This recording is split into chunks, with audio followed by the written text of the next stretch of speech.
रूप कौर हैं जी मुंबई भारत से। वो कहती हैं कि जी बाहर तो 14 अगस्त को पाकिस्तानियों को आज़ादी मिली और 15 अगस्त को हिंदुस्तान वाले आज़ाद हुए, लेकिन हकीकत में पाकिस्तान और भारत दोनों ममालिक में अवाम के हालात 73 साल बाद भी अबतर हैं। इस बदकिस्मती की असल वजह आपके नज़दीक क्या है? रूप कौर, मुंबई भारत। देखें मेरी बहन, मैं एक बार इंडिया गया था तो मेरा किसी इंग्लिश अखबार ने ना इंटरव्यू किया, तो मैं इंटरव्यू के दौरान मैंने एक जुमला बोला, अगले दिन वही उन्होंने ना मेरे इंटरव्यू की सुर्खी लगाई, our pains and pleasures are the same.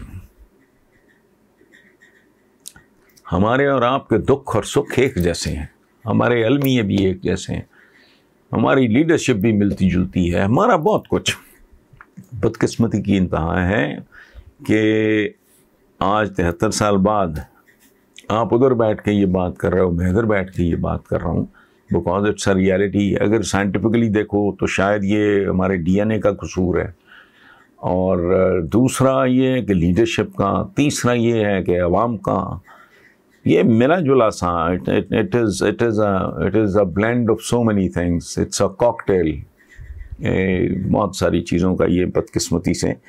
मेरा ख्याल है कि समझते क्यों नहीं, मेरी अक्ल से बाहर है ये बात।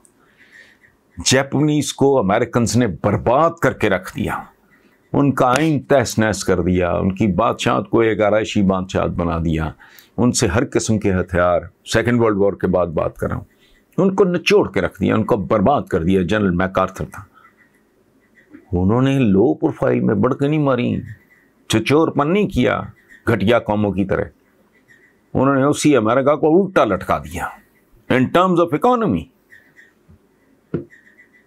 ये होती है जिंदा कौमें। अच्छा, हम नहीं सीखते, आपस में चोंचे मारे जा रहे हैं, को अकल को हाथ मारो। अच्छा, दूसरा अपना यूरोप देख लें आप, यूरोपीय यूनियन है, ये 100 साल जंगें इन्होंने लड़ी हैं आपस में, आज भी इनके अंदर एक दूसरे के लिए कोई मोहब्बत नहीं है, कदूरते हैं, लेकिन उनको समझ आ गई कि या को एग्जिस्ट कर सकते हैं या फिर नो एग्जिस्टेंस, को एग्जिस्टेंस और नो एग्जिस्टेंस।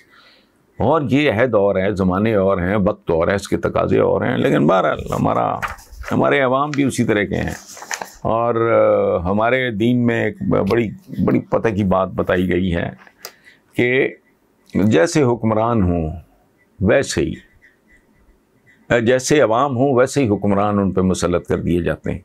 अगर लस्सी जहरीली होगी और आप उसको बिलोएंगे, जो भी उसको कहते हैं, बिलोना कहते हैं उर्दू में मेरा ख्याल है, वो मदानी डाल के उसको यूं जो करते हैं, आजकल तो इलेक्ट्रिक ये वो चीज़ें आ गई। तो अगर लस्सी जहरीली है तो जो मक्खन होगा वो बहुत ज़्यादा जहरीला होगा, कॉमन सेंस की बात है।